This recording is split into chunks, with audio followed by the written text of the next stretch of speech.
girls, welcome to Storytime with Pastor Steve. Today's story comes from my big book of Bible stories.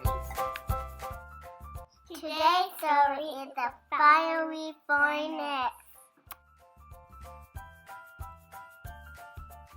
Some kings are okay, and some kings are all right, and some kings do some things better kept out of sight.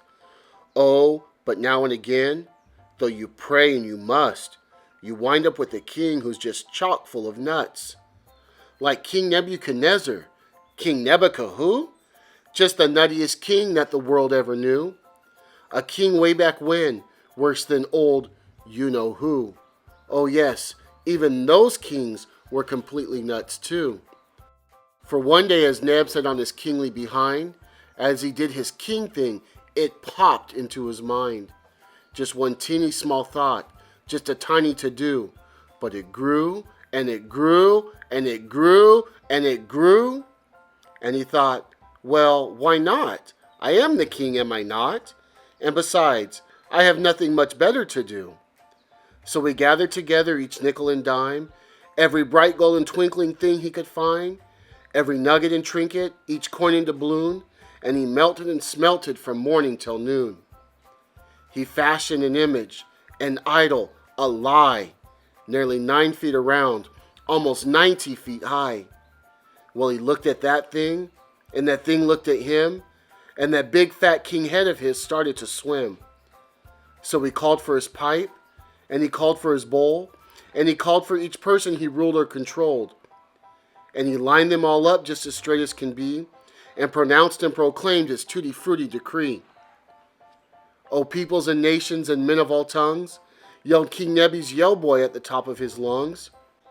When your ears hear the toots of the fifes and the flutes, when the choir honks and hoots their kazoos and kazoots, when the harps start to plink and the band tweets and twitters, and patters and pitters their bells and their zithers, fall flat on your face, for the king does command, as you crinkle and bake in the burning hot sand, as you simmer and sizzle with glee and with pleasure, worship this statue of King Nebuchadnezzar. So every last person of every belief, every doctor and lawyer and Indian chief, fell face down in the sand at King Nebi's command, and they worshiped the idol he made with his hand. Oh, and yes, by the way, if you will not obey, on the day you do not, said the king, you will pay. For I've stoked up my furnace red hotter than hot, and that's right where you'll go if you dare to do not. So as you may have guessed, and as most people would, all of those folks followed orders and followed them good. Every one that would be, except 3 little wee. Except 3 little, wee little, godly good guys, with a wee little, pea little, godly surprise. 3 godly good guys who said, no, we won't go. Shadrach, Meshach, and Abednego. Can it be, asked the king, that you're really so bold, that you will not bow down to my idol of gold? Now let's try this again. It's quite easy, you'll see. Simply open your mouths and repeat after me. When your ears hear the toots of the fifes and the flutes, when the choir honks and hoots their kazoos and kazoots, fall flat on your face. Yes, we heard your decree. Your tutti-frutti decree is as dumb as can be. Do whatever you like, do whatever you will, throw us onto your greasy black barbecue grill.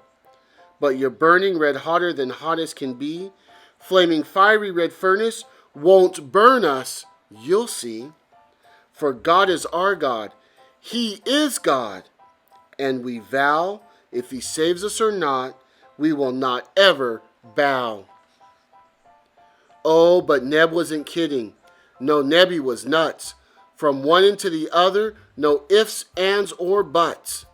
So he fired up the furnace, he made it red hot, 7 times as red hot as it ever had got.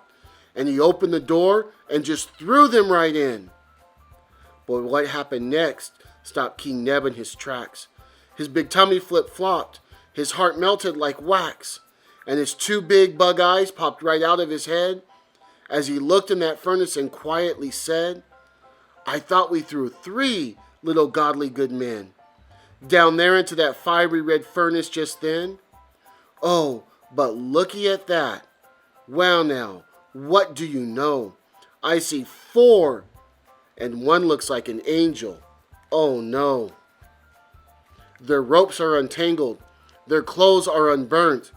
They're just waltzing and smaltzing around like they weren't ever wound up and bound up and frittered and fried.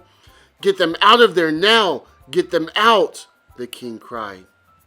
So those 3 walked right on out, just as cool as you please, as King Nebi fell down on his knobby king knees and yelled, "Praise be to God, for at last I can see. The God that I made all by myself, made by money and power, by strength and by wealth. Throw that stuff in the fire, and it would have burned. Oh, but thanks to you godly good guys, I have learned that I cannot make God. Oh, but God can make me. Now my God will be God, and his work will be me." We'll see you next time. Bye. God bless you.